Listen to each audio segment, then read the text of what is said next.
SCP-067. Object Class, Safe.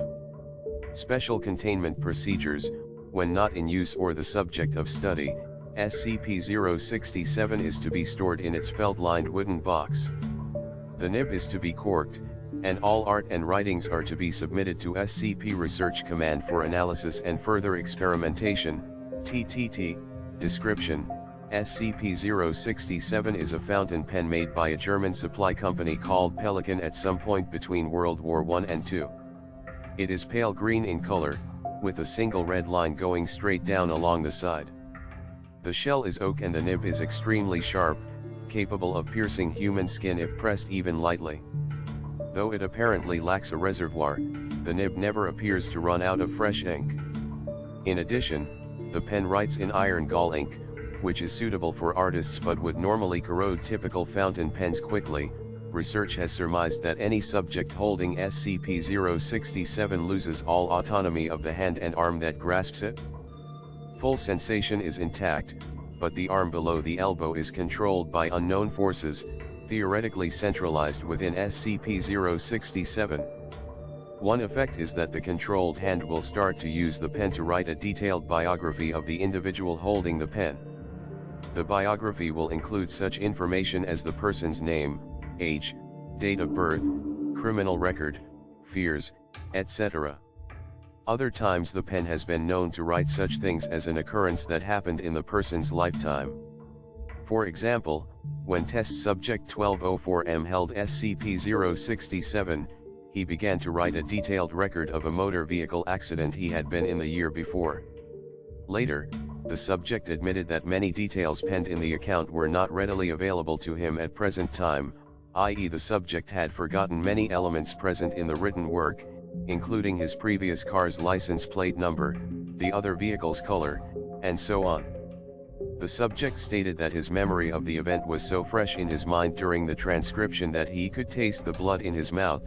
Subjects holding SCP-067 have also been known to create intricate works of art, despite the subject lacking any formal art training or previous tendencies toward drawing.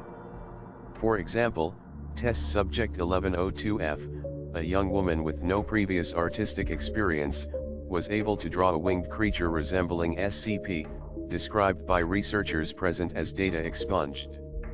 When subjects are asked to explain what happens when they hold SCP-067, the typical response is that the subject freely relinquishes control of their appendage to SCP-067 so that it may complete its work unimpeded.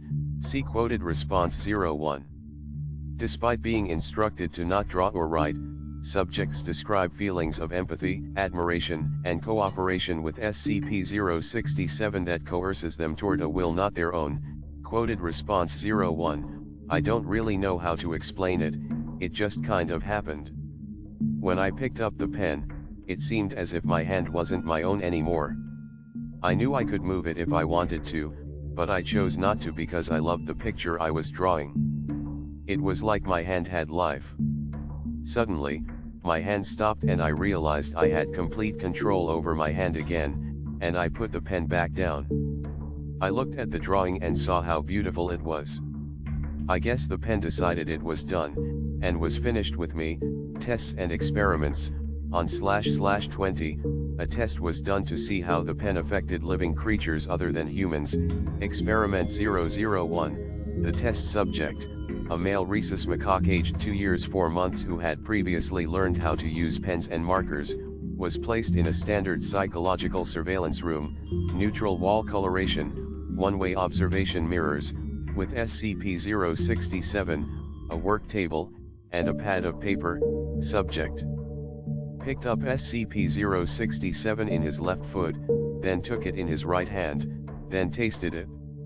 Subject then put the pen down on the paper and smelled it. After 30 seconds, subject picked up SCP-067 again, and began tapping it repeatedly on the table. Subject also began tapping SCP-067 on his own body. Subject tapped SCP-067 with increasing force, until ink was being splattered on his fur. Subject then threw SCP-067 onto the floor, Subsequent mechanical analysis revealed no damage. At this point, subject tore a page from the pad of paper, and began rubbing it on the ink in his fur. This continued for 3 minutes, after which subject clutched the page in his teeth and leaped from the work table onto the ledge of the observation mirror, with such force that the table was knocked over. Subject began smearing the ink from the paper onto the observation mirror, while making repeated vocalizations. Subsequent analysis revealed that 50% of vocalizations were consistent with the typical distress vocalizations of the rhesus macaque, and 50% were unfamiliar. After 6 minutes of smearing ink on the observation mirror, subject began tearing at the page with his teeth and claws, but dropped it before destroying more than 20% of the paper. Subject then collapsed on floor, breathing rapidly and repeating the unfamiliar, atypical vocalizations. Subject's handler reports that, once removed from psychological surveillance room, subject's mood improved rapidly. Subject was closely observed for 2 months following the experiment, but did not repeat the atypical vocalizations. The sheet of paper was filed away in data expunged.